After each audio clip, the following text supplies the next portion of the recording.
ಎಲ್ಲರಿಗೂ ನಮಸ್ಕಾರ. ಎಲ್ಲ ಲೈಫ್ ಎಂಜಾಯ್ ಮಾಡ್ತಾ ಇದ್ದೀರಾ ಅಂತ ಭಾವಿಸಿದ್ದೀನಿ. ಇವತ್ತಿಂದ ನಾನು ಆದಿಲ್ ಶಾಹಿಗಳ ಬಗ್ಗೆ, ಬಹುಮನಿ ಸುಲ್ತಾನರ ಬಗ್ಗೆ, ನಮ್ಮ ಬಿಜಾಪುರ, ಗುಲ್ಬರ್ಗ, ಬೀದರಿನ ಇತಿಹಾಸವನ್ನು ಹೇಳ್ತೀನಿ. 1347ರಿಂದ 1947ರವರೆಗೆ ನಡೆದಂಥ ಸುಮಾರು 600 ವರ್ಷಗಳ ಇತಿಹಾಸ ನಾನು ನಿಮ್ಮ ಮುಂದೆ ಇಡೋದಕ್ಕೆ ಪ್ರಯತ್ನ ಪಡ್ತೀನಿ. ಇದಕ್ಕೆ ನಾನು ಓದ್ತಾ ಇರತಕ್ಕಂಥ ಗ್ರಂಥಗಳು ಆದಿಲ ಶಾಹಿ ಸಾಹಿತ್ಯ ಸಂಪುಟ, 18 ಸಂಪುಟಗಳು, 8,000ಕ್ಕೂ ಅಧಿಕ ಪುಟಗಳು. ಇದು ನೋಡಿ, ಈ ಥರದ್ದೊಂದು 35-36 ಪುಸ್ತಕ ಇದೆ. ಈ ಥರದ್ದು ಆದಿಲ ಶಾಹಿ ಸಾಹಿತ್ಯ ಸಂಪುಟ, ತಾರಕ್ಕೆ ಫರಿಷ್ಠಾ ಅಂತ. ಇದು ಯಾರು ಅಂತ ಮುಂದೆ ಹೇಳ್ತೀನಿ. ಇವನು ಬರೆದಂಥದ್ದು. ಇದನ್ನ ಪ್ರಕಟ ಮಾಡಿದವರು, ಇದನ್ನ ವಚನ ಪಿತಾಮಹ ಫಾಗು ಹಳಕಟ್ಟಿ ಸಂಶೋಧನಾ ಕೇಂದ್ರ BLDE ಸಂಸ್ಥೆ ಬಿಜಾಪುರ, ಇವರು ಇದನ್ನ ಪ್ರಕಟ ಮಾಡಿದ್ದಾರೆ.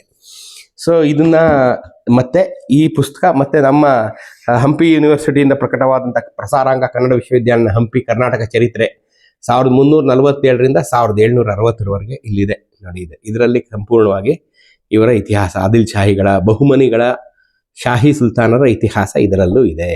ಇದು ನೀವು ತಗೊಂಡು ಹೋಗ್ಬೋದು, ಇದು ತಗೋಬಹುದು. ಈಗ ಇದಿಷ್ಟು ಪುಸ್ತಕಕ್ಕೆ ಈ ಸಂಪುಟ ಇದೆಯಲ್ಲ, 18 ಸಂಪುಟಕ್ಕೆ ಈಗ 7,000 ರೂಪಾಯಿ ಆಗುತ್ತೆ.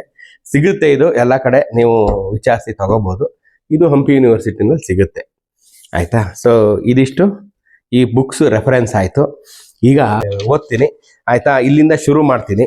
ಇದಾದ್ಮೇಲೆ ಇನ್ನೂ ಒಂದು ಪುಸ್ತಕ ಇದೆ. ಇದೊಂದು ಸಣ್ಣದೊಂದು ಪುಸ್ತಕ, ಬಹುಮನಿ ಸಾಮ್ರಾಜ್ಯದ ಬಗ್ಗೆ ಇತಿಹಾಸ ಮಾಲಿಕೆಯಲ್ಲಿ ಬರೆದಿರ್ತಕ್ಕಂಥದ್ದು, ಬಹಳ ಚೆನ್ನಾಗಿದೆ. ಇದನ್ನು ಓದ್ತೀನಿ.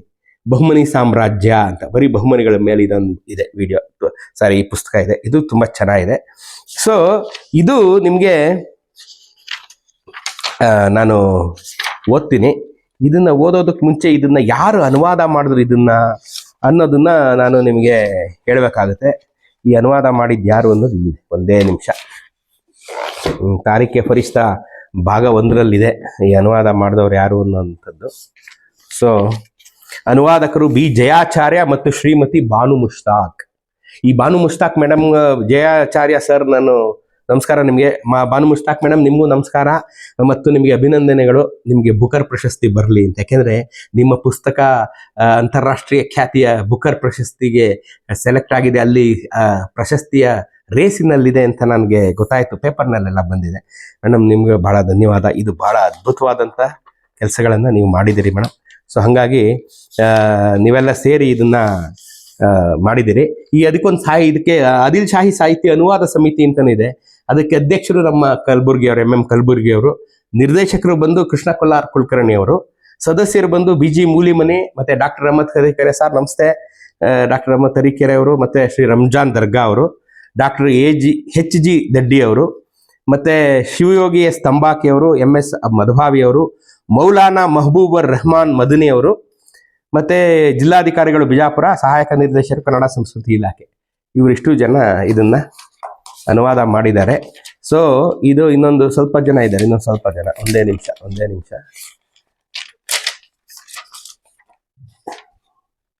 ಇದಲ್ಲದೆ ಇದನ್ನ ಇನ್ನೊಂದು ಇದು ಒಂದು ಸಮಿತಿನೇ ಇದೆ. ಅವರೆಲ್ಲರ ಹೆಸರನ್ನು ನಾನು ಓದ್ತೀನಿ, ಯಾಕೆಂದ್ರೆ ಕ್ರೆಡಿಟ್ಸ್ ಎಲ್ಲರೂ ಕೊಡಬೇಕು. ಮೌಲಾನಾ ಮಹಮೂದ್ ರೆಹಮಾನ್ ಮದನಿ ಬಿಜಾಪುರದವರು, ಬಿ ಜಯಾಚಾರ್ಯ ಯಾದಗಿರಿನವರು, ಶ್ರೀಮತಿ ಬಾನು ಮುಷ್ತಾಕ್ ಮೇಡಮ್ ಹಾಸನದವರು, ಡಾಕ್ಟರ್ ಅಬ್ದುಲ್ ಹಮೀದ್ ತಿಪ್ಟೂರ್ನವರು, ಶ್ರೀ MN ನದಾಫ್ ಬಿಜಾಪುರದವರು, ಪ್ರೊಫೆಸರ್ ವಸಂತ್ ಕುಷ್ಟಗಿ ಗುಲ್ಬರ್ಗಾದವರು, ಶ್ರೀಮತಿ ರತ್ನಾ ಮಣ್ಣೂರ ಗುಲ್ಬರ್ಗಾದವರು, ಡಾಕ್ಟರ್ ಅಮೀರುದ್ದೀನ್ ಖಾಜಿ ಬಿಜಾಪುರವರು, ಶ್ರೀ ಹಸನ್ ನಯೀಂ ಸುರ್ಕೋಡ್ ರಾಮದುರ್ಗದವರು, ಡಾಕ್ಟರ್ ಬಿ ರಘೋತ್ತಮ್ ರಾವ್ ದೇಸಾಯಿ ಬೆಂಗಳೂರಿನವರು, ಶ್ರೀಮತಿ ವಿದ್ಯಾ ಗುಮಾಸ್ತೆ ಬಿಜಾಪುರದವರು, ಡಾಕ್ಟರ್ RK ಕುಲಕರ್ಣಿ ಬಿಜಾಪುರದವರು. ಸೊ ಇವರೆಲ್ಲರೂ ಸೇರ್ಕೊಂಡು ಇದನ್ನ ಮಾಡಿದ್ದಾರೆ. ಸೊ ಆಯ್ತಾ.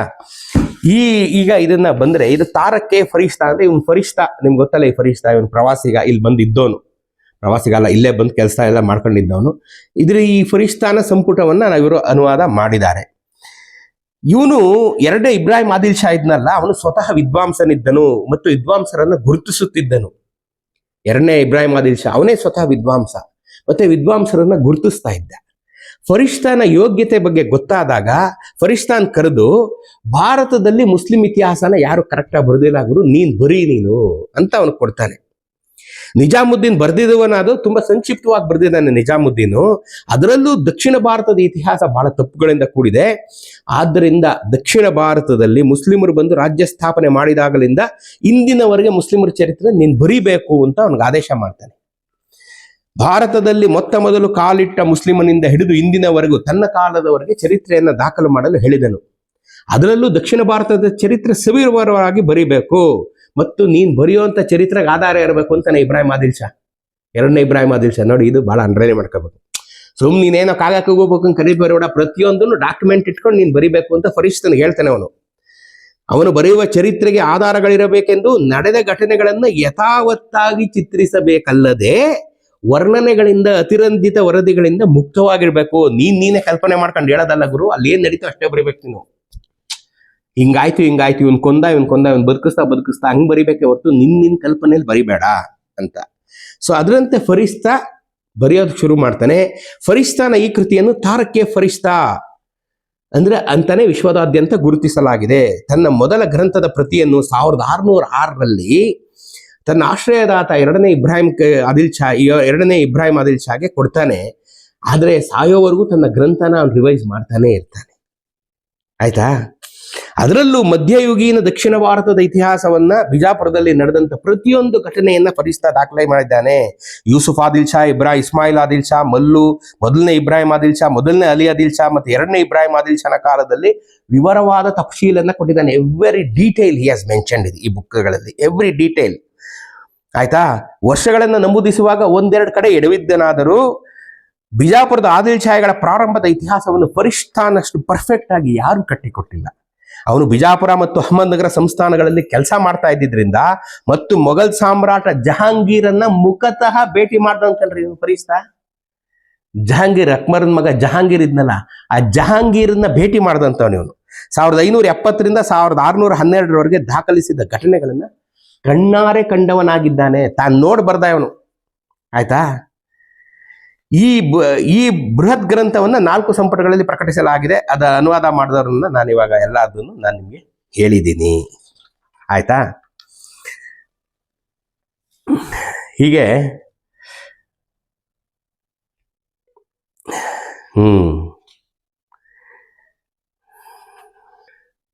ಈಗ ಇನ್ನೊಂದು ಅದೇ ತರ ತಗೊಂಡ್ರೆ ತಕ್ತೀರದುಲ್ ಮುಲ್ಕ್ ಅಂತ ಅದೊಂದಿದೆ. ರಫೀವುದ್ದೀನ್ ಇಬ್ರಾಹಿಂ ಶಿರಾಜಿ, ಇವನು 1619ರಿಂದ 20ರ ಮಧ್ಯದಲ್ಲಿ ಇವನು ಬರ್ದ ಇದನ್ನ. ಇವನು ಮೂಲತಃ ವ್ಯಾಪಾರಿಯಾಗಿ ಭಾರತಕ್ಕೆ ಬಂದ ರಫೀವುದ್ದೀನ್ ಶಿರಾಜಿ 1559-16ನಲ್ಲಿ ಮೊದಲು ದೆಹಲಿಗೆ ಬಂದು ಅಲ್ಲಿಂದ ಯಾದಗಿರಿಗೆ ಬಂದು ಅಲ್ಲಿಂದ ವಿಜಯನಗರದ ಮೊದಲು ವಿಜಯಪುರದ ಅಲಿ ಆದಿಲ್ ಶಾ ಹತ್ರ ಬಂದು ಯಾವಾಗ 1565 ಐತಿಹಾಸಿಕ ರಕ್ಕಸಗಿ ತಂಗಡಿಗೆ ಯುದ್ಧಕ್ಕೆ ಮೊದಲೇ ಬಂದ ಇವನು. ಯಾರು? ರಫೀವುದ್ದೀನ್ ಶಿರಾಜಿ ಅನ್ನೋನು ಬಂದು ಅಲಿ ಆದಿಲ್ ಶಾನಲ್ಲಿ ಉಗ್ರಾಣದಲ್ಲಿ ಪಾರಪತ್ಯಗಾರನ ಕೆಲಸಕ್ಕೆ ಸೇರ್ಕೊತಾನೆ ಬಿಜಾಪುರದಲ್ಲಿ. ಕೆಲವು ಕಾಲ ಬಾದಶಾಹನ ಆಪ್ತ ಕಾರ್ಯದರ್ಶಿಯಾಗಿ ಕೆಲಸ ಮಾಡ್ತಾನೆ. 1565ರ ರಕ್ಕಸಗಿ ತಂಗಡಗಿ ಯುದ್ಧದಲ್ಲಿ ಬಾದಶಾಹ ಅಲಿ ಆದಿಲ್ ಶಾನ ಪಕ್ಕದಲ್ಲೇ ಇದ್ದವನು ಈ ರಫೀವುದ್ದೀನ್ ಇಬ್ರಾಹಿಂ ಶಿರಾಜಿ. ಇದು ಬಹಳ ಮುಖ್ಯ. ರಕ್ಕಸಗಿ ತಂಗಡಗಿ ಯುದ್ಧವನ್ನ ಕಣ್ಣಾರೆ ಕಂಡವನು ಈ ರಫೀವುದ್ದೀನ್ ಶಿರಾಜಿ ಕಣ್ರಿ. ಹಂಗಾಗಿ ಈ ಕಡೆಯಿಂದನೂ ನಾವು ನೋಡ್ಬೇಕಿದನ್ನ ಅಂತ. ಇವ್ ನೋಡ್ ಬರದ ಅದನ್ನ ಇವ್ ನೋಡ್ದೆ ಅವನು. ಆಯ್ತಾ? ರಕ್ಕಸಗಿ ತಂಗಡಗಿ ಕಾಲದಲ್ಲಿ ಬಾದಶಾಹನ ಜೊತೆ ರಣರಂಗದಲ್ಲಿ ಇದ್ದನು. ಆಯ್ತಾ? ಸೊ ಅಲ್ಲಿಂದ ಈ ಅಹಮದ್ ನಗರ್ಗೆ ಬಂದು ಮತ್ತೆ ವಿಜಾಪುರಕ್ಕೆ ಬಂದು ಮತ್ತೆ ಮೊಘಲರಿಗೆ ಬಂದು ಹಿಂಗೆಲ್ಲ ಓಡಾಡ್ತಾ ಇರ್ತಾನೆ. ಮೊದಲನೇ ಆದಿಲ್ ಶಾ ಕಾಲದಲ್ಲಿ ರಕ್ಕಸಗಿ ತಂಗಡಿ ಯುದ್ಧದಲ್ಲಿ ಬಾದಶಾಹದಲ್ಲಿ ಇದ್ದಿದ್ರಿಂದ ವಿಜಯನಗರ ಕುರಿತಾದ ಕಾಳಗದ ವಿವರಗಳಿಗೆ ಇವನ ಮಹತ್ವವಿದೆ, ಅಧಿಕವಾದ ಮಹತ್ವ. ಇವನ ಯಾಕಂದ್ರೆ is the eye witness. So ಇವನು ಬರೆದಂತ document very vital document. So ಒಂದು ಉದಾಹರಣೆ ಇವನೇನಪ್ಪ ಬರದ ಅಂತ ನೋಡೋದಾದ್ರೆ ಇವನೇ ಬರ್ದಿದ್ದು ನೋಡಿದವನು. ರಾಮರಾಯನ ಮಗ ಯುದ್ಧದಲ್ಲಿ ಹೇಗೋ ಬದುಕಿ ಉಳಿದು ಅಲ್ಲಿಯ ಗುಹೆಗಳೊಂದರಲ್ಲಿ ವಾಸಿಸುತ್ತಿದ್ದನು. ನೋಡಿ, ಆಯ್ತಾ? ಹಳೆಯ ರಾಮರಾಯರ ಮಗ ಯುದ್ಧದಲ್ಲಿ ಹೇಗೆ ಬದುಕುಳಿದ ಅಂತ ಗೊತ್ತಿಲ್ಲ ಇವನು. ಒಟ್ಟಲ್ಲಿ ಇವನಿದ್ದ ಅಷ್ಟು ಲಕ್ಷಾಂತರ ಜನದಲ್ಲಿ ಹೇಗೋ ತಪ್ಪಿಸ್ಕೊಂಡು ಓಡೋಗ್ಬಿಟ್ಟು ಅಲ್ಲಿನ ಗುಹೆಯೊಂದರಲ್ಲಿ ವಾಸಿಸುತ್ತಿದ್ದನು. ಈ ಗುಹೆ ಕೋಟೆಯಿಂದ ಸುಮಾರು 7-8 ಕೋಸು ದೂರವಿದ್ದು ಅದು ಪ್ರಸಿದ್ಧವೂ ಆಗಿದೆ. ಆ ಗುಹೆಯಲ್ಲಿ ತನ್ನ ಪರಿವಾರದೊಂದಿಗೆ ಇವನು ವಾಸ ಮಾಡ್ತಾ ಇದ್ದ. ಅನಂತರ 3 ವರ್ಷಗಳಾದ್ಮೇಲೆ ಒಂದು ದಿನ ಗುಹೆಯಿಂದ ಹೊರಗೆ ಬಂದು ಆದಿಲ್ ಶಾಹಿ ಪಾರುಪತ್ಯಗಾರರನ್ನ ಹೊರಗೆ ಹಾಕಿದನು. ಇದೆಲ್ಲಿ ಈ ಗುಹೆ ಅಂದ್ರೆ ಆನೆಗೊಂದಿನಲ್ಲಿ. 7-8 ಕೋಸು ದೂರ ಇರೋದು ಹಂಪಿನ ಅಂದ್ರೆ ಆನೆಗೊಂದಿನೇ.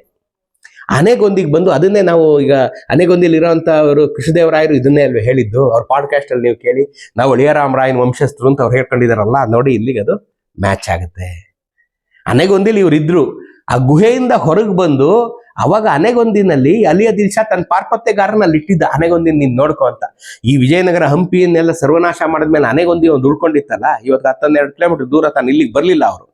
ಸೊ ಇದು ಹಂಗೆ ಉಳ್ಕೊಂಡಿತ್ತಲ್ಲ, ಇಲ್ಲಿಗೆ ಅದೇ ಆದಿಲ್ ಶಾ ತನ್ನ ಪಾರ್ಪತ್ಯಗಾರನ ಹಾಕಿದ್ದ. ಅಳಿಯ ರಾಮರಾಯನ ಮಗ ಆ ಗುಹೆಯಿಂದ ಈಚೆಗೆ ಬಂದು ಈ ಆದಿಲ್ ಶಾಹಿಯ ಪಾರ್ಪತ್ಯಗಾರನ ನೂಕಿ ಆನೆಗೊಂದಿಯನ್ನ ವಶಪಡಿಸ್ಕೊಂಡು ಅಲ್ಲಿ ತಾವು ಉಳ್ಕೊಂಡು ತಮ್ಮ ಆನೆಗೊಂದಿ ಪಾರ್ಪತ್ಯನ್ನ ಶುರು ಮಾಡ್ತಾನೆ. ಅವ್ರ ವಂಶಸ್ಥರೇ ಕೃಷ್ಣದೇವರಾಯರು. ಈಗ ನಾವೇನ್ ನೋಡ್ತಾ ಇದೀವಿ ಆನೆಗೊಂದಿಯಲ್ಲಿ, ಕೃಷ್ಣದೇವರಾಯರು ಅವ್ರ ವಂಶಸ್ಥರೇನೆ. ಗೊತ್ತಾಯ್ತಾ? ಇದು ಬಹಳ ಇಂಪಾರ್ಟೆಂಟ್ ಡಾಕ್ಯುಮೆಂಟು. ಇನ್ನೊಂದು ಬಹಳ ಇಂಪಾರ್ಟೆಂಟ್ ಹೇಳ್ತೇನೆ ನೋಡ್ರಿ. ಇದು ಇಲ್ಲಿಗೆಲ್ಲ ಅಕ್ಬರ್ದು, ಬಟ್ ನಾವು ತಿಳ್ಕೊಬೇಕಾದಂಥದ್ದು. ಅಕ್ಬರ್ ಬಾದ್ಶಾ ತನ್ನ ಆಳ್ವಿಕೆಯ ಪ್ರಾರಂಭದಲ್ಲಿ ಸ್ವೇಚ್ಛಾಚಾರಿಯಾಗಿದ್ದಂಥ ಶೋಕಿ ಉಳ್ಳವನ ಹುಡುಗ ಆಗಿದ್ದ ಅಂತ ಬರೀತಾನೆ. ಬಹಳ ಶೋಕಿ ಅಕ್ಬರ್ಗೆ. ಕೆಲವು ವರ್ಷ ಒಬ್ಬ ಮಗಳನ್ನ ಪ್ರೀತಿಸಿ ಅವಳನ್ನ ಕರ್ಕೊಂಡ್ಬಂದು ತನ್ನ ಖಾಸಗಿ ಮಹಲಲ್ಲಿ ಇಟ್ಕೊಂಡ್ಬಿಟ್ಟಿದ್ದ. ಅವಳ ಜೊತೆನೇ ಇರ್ತಾ ಇದ್ದ ಯಾವಾಗ್ಲೂ. ಅವಳು ಬಹಳ ಬುದ್ಧಿವಂತೆ ಆಗಿದ್ಲಂತೆ. ಬಾದ್ಶಾ ಯಾವಾಗ್ಲೂ ಅಕ್ಬರ್ ಯಾವಾಗಲೂ ತನ್ನ ಕಡೆನೇ ಇರಬೇಕು ಅಂತ ಅಟ್ರಾಕ್ಟ್ ಮಾಡ್ಕೊಂಡಿದ್ಲು. ಅವಳಿಗೋಸ್ಕರ ಇವನು ಏನ್ ಮಾಡ್ಬಿಟ್ಟಿದ್ದ, ಆ ದೊಡ್ಡ ರೂಮಲ್ಲಿ ಇವಳಿಗೊಂದು ದೇವಸ್ಥಾನ ಬೇರೆ ಕಟ್ಸ್ಕೊಟ್ಬಿಟ್ಟಿದ್ದ. ಇವಳು ಯಾವಾಗ್ಲೂ ಅಲ್ಲಿ ಪೂಜೆ ಪುನಸ್ಕಾರ ಮಾಡ್ಕೊಂಡಿದ್ಲು.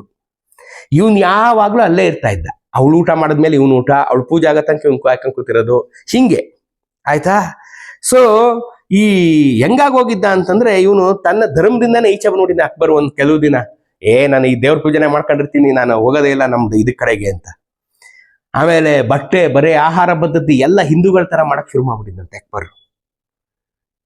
ನೋಡ್ರಿ, ಇದನ್ನ ಈ ದಾಖಲಿಸಿದಾನೆ.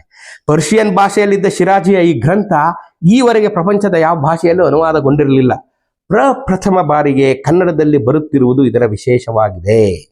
ಈ ಗ್ರಂಥವನ್ನು ಖ್ಯಾತ ಕಥೆಗಾರ ಫಕೀರ್ ಮೊಹಮ್ಮದ್ ಕಟ್ಪಾಡಿ ಅವರು ಸುಂದರವಾಗಿ ಕನ್ನಡಕ್ಕೆ ತಂದಿದ್ದಾರೆ. ಅವರಿಗೆ ಸಹಾಯಕರಾಗಿ ಮೌಲಾನಾ ಸೈಯದ್ ರಶೀದ್ ಅಲಿ ಅಲ್ ಖಾಸಿಮಿ ಅವರು ನೆರವಾಗಿದ್ದಾರೆ. ನೋಡ್ರಿ, ಇವನು ಈ ಬರ್ದಿರೋನು, ಈ ಶಿರಾಜಿ ಯಾರು, ಇವನ ಹೆಸರೇನಪ್ಪ, ರಫೀಯುದ್ದೀನ್ ಶಿರಾಜಿ ಬರ್ದಿರೋದನ್ನ ಪರ್ಷಿಯನಿಂದ ಡೈರೆಕ್ಟ್ ಆಗಿ ಕನ್ನಡಕ್ಕೆ ತಂದವ್ರು ನಾವೇನೆ. ಇನ್ಯಾವ ಭಾಷೆಗೂ ಅನುವಾದನೆ ಆಗಿಲ್ಲ, ಡೈರೆಕ್ಟ್ ನಾವೇ ಕನ್ನಡಕ್ಕೆ ತಂದಿದ್ದು ಇದನ್ನ. ಹಂಗಾಗಿ ನಮ್ಗೆ ಅಳಿಯ ರಾಮರಾಯನ ಮಗ ಬದುಕಿ ಉಳಿದು ಆನೆಗೊಂದಿಯಲ್ಲಿ ಹೇಗೋ ವಾಸ ಮಾಡಿ ಅಲ್ಲಿಂದ ತಾವು ಪುನಃ ರಾಜ್ಯ ಕಟ್ಕೊಂಡ್ರು ಅಂತ ನಮಗೆ ಗೊತ್ತಾಗುತ್ತೆ. ವೆರಿ ಇಂಪಾರ್ಟೆಂಟ್ ಡಾಕ್ಯುಮೆಂಟ್ ನಮ್ಮ ಕಡೆಯಿಂದ ಅಲ್ವಾ, ಬಹಳ ಇಂಪಾರ್ಟೆಂಟ್. ಎನಿವೆ, ಸೊ ಇಸ್ಲಾಂ ಧರ್ಮದ ರಾಜ್ಯವೊಂದು ಸ್ಥಾಪನೆಯಾದಾಗ ಆ ಧರ್ಮದ ಗುರುಗಳು ಸಂತರು ಬಂದು ನೆಲೆಸುವುದು ಸಹಜ. ಬಿಜಾಪುರದಲ್ಲಿ ಯೂಸುಫ್ ಆದಿಲ್ ಶಾಹಿಂದ ಆದಿಲ್ ಶಾಹಿ ರಾಜ್ಯ 1489ರಲ್ಲಿ ಸ್ಥಾಪನೆ ಆದಾಗ ಇಲ್ಲಿ ಹಲವಾರು ಇಸ್ಲಾಂ ಧರ್ಮಗುರುಗಳು, ಸೂಫಿಗಳು ಎಲ್ಲ ಬಂದು ನೆಲೆಸಿದರು. ಹಲವರು ಮೊದಲೇ ಧರ್ಮ ಪ್ರಸಾರಕ್ಕೆ ಬಂದವರು ಉಂಟು.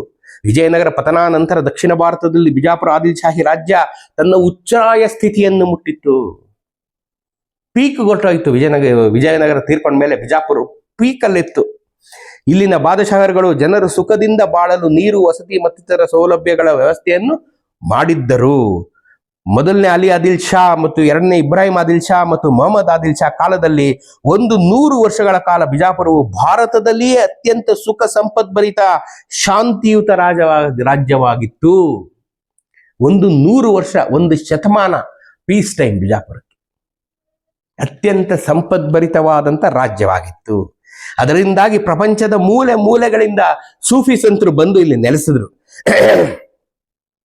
ಒಂದು ಅಂದಾಜಿನಂತೆ ಅವತ್ತಿನ ಕಾಲಘಟ್ಟದಲ್ಲಿ ಪ್ರಪಂಚದಲ್ಲಿ ಬಿಜಾಪುರದಲ್ಲಿ ನೆಲೆಸಿದ್ದ ಸೂಫಿಗಳು ಇನ್ನೆಲ್ಲೂ ಇರಲಿಲ್ಲ. ಲೆಕ್ಕಾಕ್ರಿ,